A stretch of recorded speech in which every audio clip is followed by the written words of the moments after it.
말씀 위해서 기도하겠습니다. 하나님 우리 아버지, 말씀을 통하여 우리에게 찾아오시고 또 말씀하시고 말씀을 깨닫게 하시고 말씀이 우리 삶 가운데 운동력을 입어 살아 역사하게 하시니 감사합니다. 오직 성령께서 우리를 도우실 때에 하나님 말씀을 깨닫고 우리가 그 말씀에 순종하게 됨을 고백합니다. 우리에게 말씀을 통하여 은혜 베풀어 주옵소서. 주 예수 그리스도의 이름으로 기도하옵나이다. 아멘. 계속해서 사도 바울이 빌립보 교회를 향하여 쓴 편지의 일부분을 같이 들었습니다. 지난 시간에 사도 바울을 통하여 하나님이 어떤 말씀을 빌립보 교회와 또 우리 교회에 하셨는지 기억나시나요? 갑자기 기억력 테스트를 하고 그래요. 시비와 원망이 없이 하라. 무슨 일을 하던 간에 시비와 원망이 없이 하라. 그 앞에는 뭐라고 말하죠? 남을 나보다 낮게 여겨라. 겸손과 시비와 원망이 없는 마음으로 아무리 선한 일을 한다 할지라도, 아무리 주를 위해서 일한다 할지라도 겸손함으로 해야 되고 시비와 원망이 없이 하라라고 하는 바울의 당부를 우리가 들었습니다. 그리고 바로 이어지는 오늘부터 우리가 또 들었었던 빌립보서 2장 19절에서 30절에서 우리는 바울이 두 사람을 언급하는 것을 듣게 됩니다. 여러분 귀에도 들렸습니까? 첫 번째 사람이 누구였습니까? 디모데였죠. 디모데 누군지 아시나요? 디모데를 아시나요? 사도 바울의 서신서 가운데 사도 바울이 언급하는 동역자 중에 디모데만큼 이름이 많이 나오는 사람이 또 있을까 싶을 정도예요. 왜 그런지 설명을 해드릴게요. 디모데는 그의 출신이 루스트라 지방입니다. 소아시아 남부인데 소아시아가 어디냐면 지금의 터키입니다. 바울이 첫 번째 선교 여행을 할 때에 키프로스 구브로에서 거기까지 동역했었던 바나바와 이제 갈라져서 홀로 본토에 들어가서 선교할 때에 그 선교 초기에 찾아갔었던 도시 루스트라 성에 거기서 만난 사람입니다. 그의 어머니는 유대인이었지만 아버지는 그리스 사람이었고 또 그의 그 신앙에 있어서나 혹은 문화적으로나 그가 어떤 정체성에 혼란을 겪고 있었을 그때에 예수 그리스도를 영접하게 됩니다. 하나님의 아들로 자신의 구원자로 영접하게 되고 그리고 그에 대한 언급이 후에 2차 선교 여행 때 다시 나타나기 시작합니다. 그의 신앙이 자라고 이제는 사도 바울이 그가 시작했었던 교회의 그 다음 사역자로 파송하기까지 합니다. 그가 거쳐갔었던 교회들이 한둘이 아니에요. 에베소, 고린도, 데살로니가, 그리고 지금의 빌립보. 그리고 지금 빌립보서를 쓸 때에 디모데가 어디 있었는 줄 아십니까? 로마에 같이 있었던 거예요. 3차 선교여행 마치고 4차 여정이라고 말하는데 로마로 끌려가는 그 여정에 동행을 했는지 따로 갔는지 로마까지 같이 가서 그가 거기서 같은 연금을 당하던 아니면 옥에 갇히던 그곳에서 함께 바울을 돌보며 바울과 사역하고 있었던 것입니다. 그리고 지금 바울이 이 편지를 써서 디모데 편에 붙여서 빌립보 교회로 보내는 거예요. 그리고 디모데가 다시 돌아와서 빌립보 교회에 예를 들자면 분쟁이 있었다면 분쟁이 화합이 되는, 신앙이 미숙함이 있었다고 한다면 신앙이 성숙되어졌다고 하는 소식을 듣기를 원한다고 하는 것이 지금 오늘 디모데를 보내면서 바울이 하고 있는 이야기입니다. 그러면서 또 바울이 이 서신서를 들고 가고 있는 이 디모데에 대해서 자신이 일종의 보증이 되어주고 있는 거예요. 이 사람 믿을 만한 사람입니다. 제가 보증합니다. 다른 서신서에서는 디모데를 나의 영적인 아들이라고까지도 말했고요. 오늘 우리가 읽은 부분에서는 그가 아들이 아버지 하는 것 같이 나와 함께 주의 복음을 위해서 일했다고까지 이야기하고 있습니다.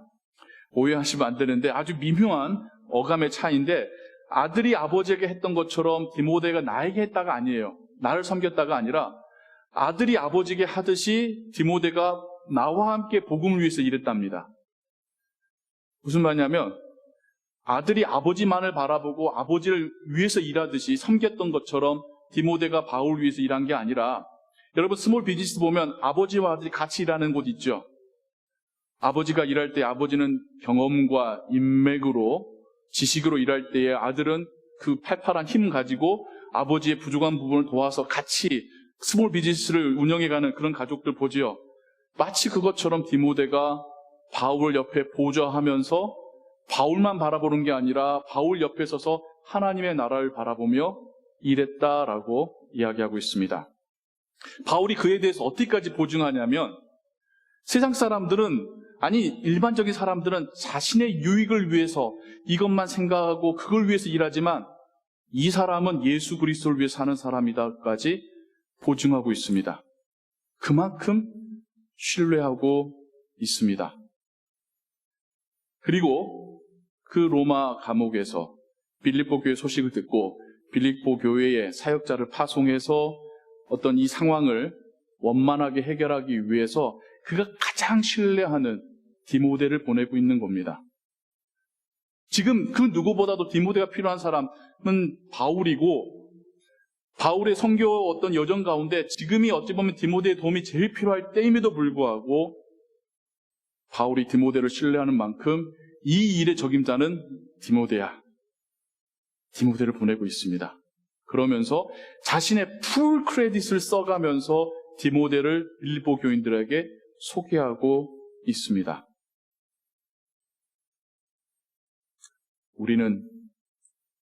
우리가 그렇게까지 보증해 줄 수 있고, 보증 담보하면 우리가 먼저 기겁하는 단어이지요. 절대 코사인 하지 말라는 이야기를 듣고 이민 온 우리들에게 한국에서 보증 섰다가 망한 사람들을 많이 보았던 우리들에게 그 누군가를 위해서 보증한다는 게 얼마나 위험한 행위인지를 잘 아는 우리들에게 바울의 이 모습은 쉽지 않은 모습입니다. 그런데 우리에게, 우리의 동역자 중에, 우리의 가까이 있는 사람 중에 정말 우리가 이렇게 신뢰할 수 있는 사람이 있나요? 여러분 마음 불편하게 하려는 게 아닙니다. 성경이 말씀하고 계시니까요. 우리도 한번 돌아보자는 거죠. 나의 인생 여정 가운데 정말 이 사람만큼은 내가 다 믿고 맡길 수 있어. 이 사람이 가는 게 내가 가는 거하고 똑같은 거야. 라고까지 신뢰할 수 있는 동역자. 쉽지 않죠. 쉽지 않죠. 나의 배우자라도 그런 사람이 될 수 있다면, 나의 가족에도 그런 사람이 될 수 있다면, 아니 가족 밖에 있는 친구가 그런 나의 동역자가 될 수 있다라면 저는 그 사람의 인생은 이미 복을 받았고 성공했다라고까지 생각을 합니다. 그런 사람 얻기가 얼마나 어렵습니까? 안 그렇습니까? 믿었다가 뒤통수 맞는 게 우리 인간사인데요. 하도 많이 배신을 당해서 이제 사람을 못 믿겠는 게 우리에게 담겨져 있는 상처인데요. 그런데 바울이 디모데를 믿듯이 내가 그 누군가를 신뢰할 수 있다면 이 얼마나 복된 일입니까? 이 말씀을 읽고 묵상하면 묵상할수록 야, 정말 바울은 바울대로 하나님께 감사했겠구나. 홀로 사역했던 게 아니라 항상 이렇게 든든한 동역자들이 옆에 있었기 때문에 그가 외롭지 않았었고 정말 그 놀라운 선교 사역들을 감당했었겠구나 라는 생각을 하게 됩니다. 두 번째 인물이 누구이지요? 이름이 어려워요. 에바브로디도. 영어로는 더 어렵습니다. 에파프로티투스.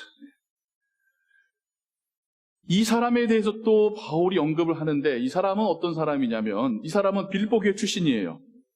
바울이 로마 감옥에 갇혔다는 소식을 듣고 빌립보 교인들이 부유한 지역도 아니었는데 펀드를 모아서 감옥에 있는 바울 돕기 펀드, 기금 마련을 해서 우리 한의교회 잘하는 김치를 만들어 파셨든 아니면 도넛을 팔았든 아이들이 카오시를 했든 펀드를 만들어서 누군가 전달을 해줘야 될 거 아니에요.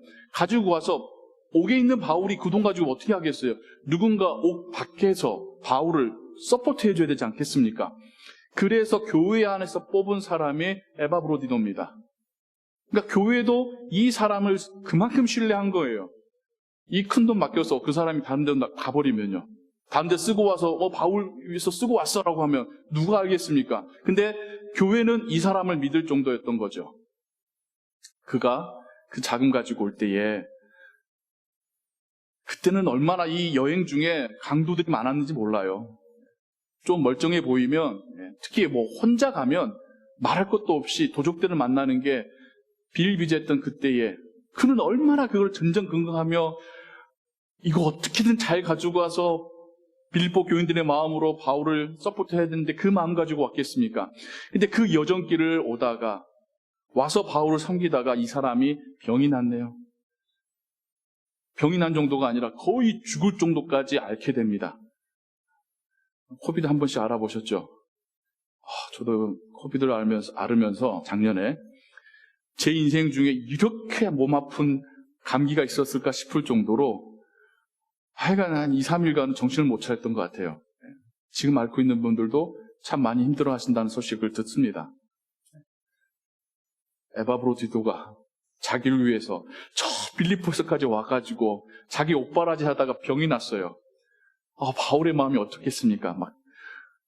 그런데 또 에바브로디도가 일종의 홈시기랄까요?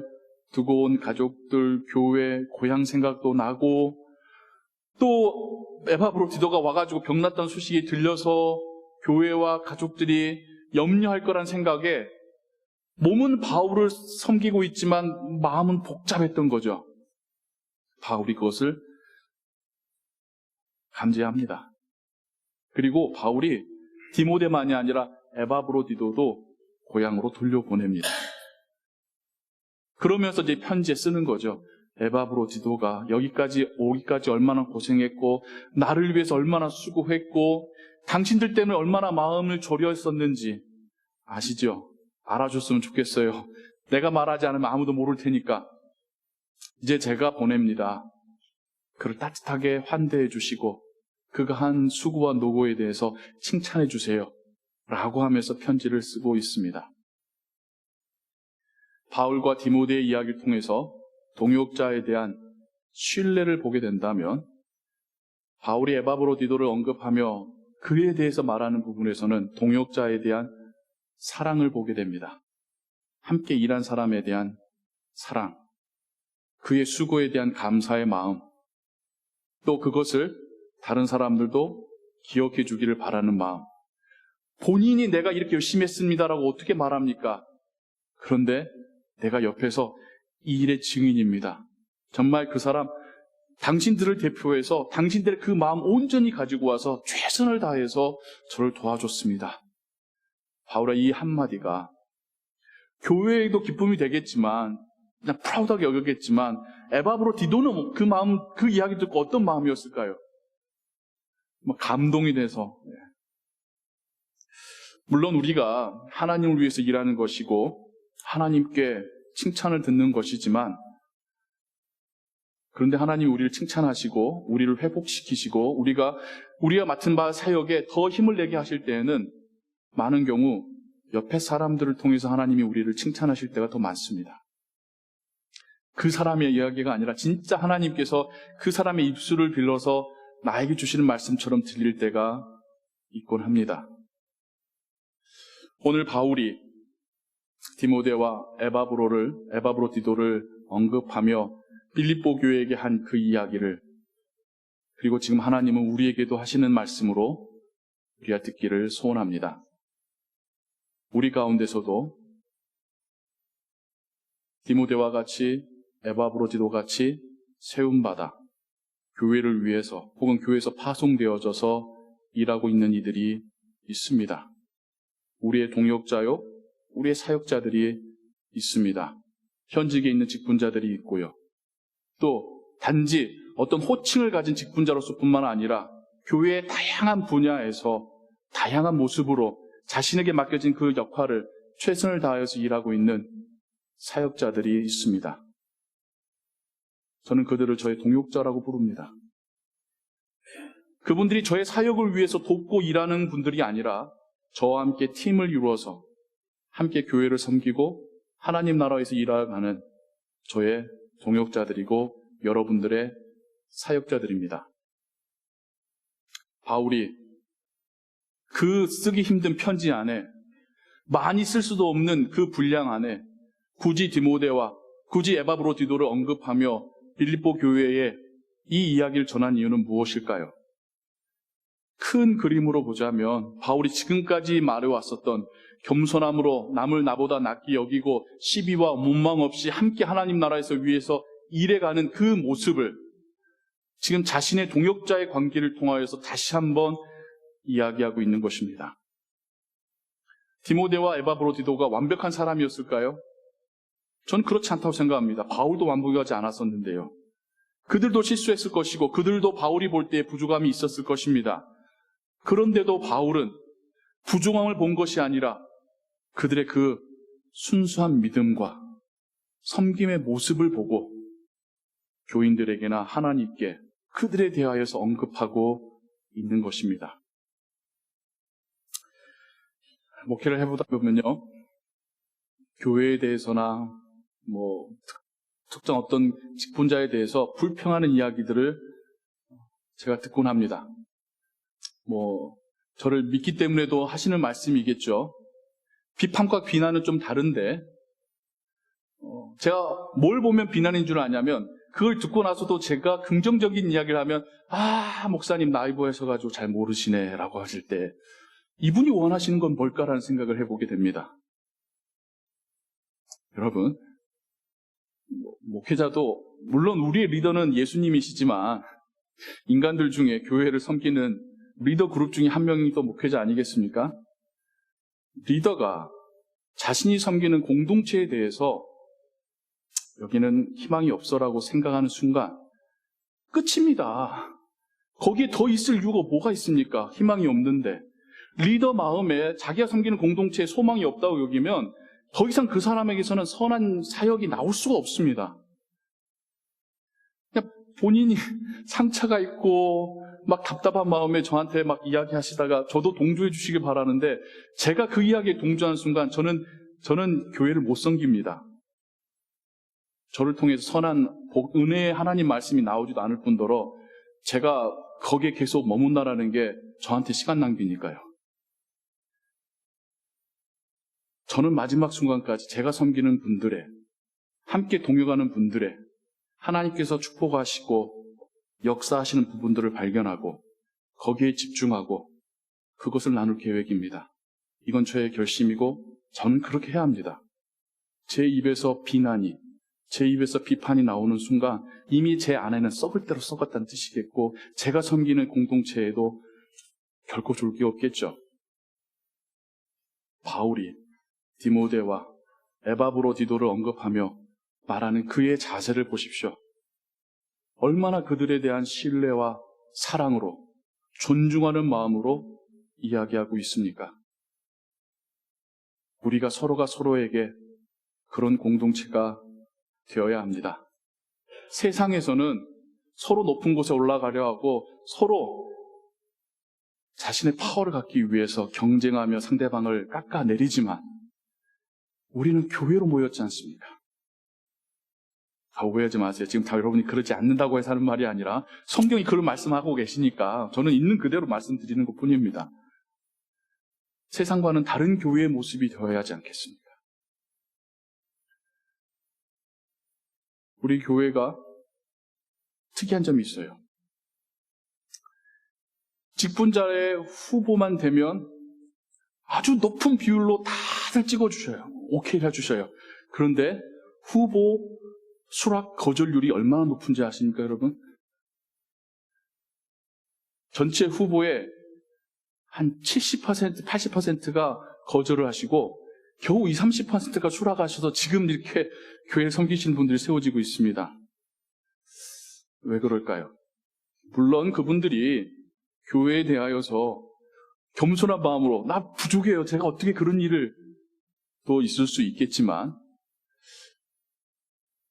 혹 우리가 그동안 수고하신 직분자들에게 정말 감사하다고, 수고했다라고 진심을 담아서 그들을 칭찬하고 축복했던 게 부족하진 않았었을지. 한번 사역하고 나 다시는 직분 안 받을 거야. 다시는 나 그 사역 안 할 거야 라고 하는 사람들이 생겨난다면 그건 우리의 손해 아니겠습니까?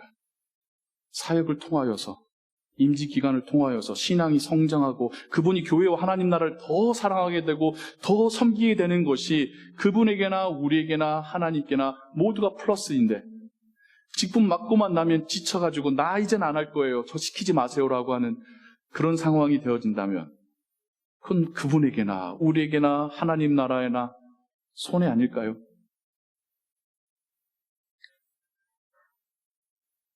우리가 다른 사람의 수고와 헌신에 대하여서 더 감사할 수 있는 그런 신앙의 성장이 우리에게 있기를 소원합니다.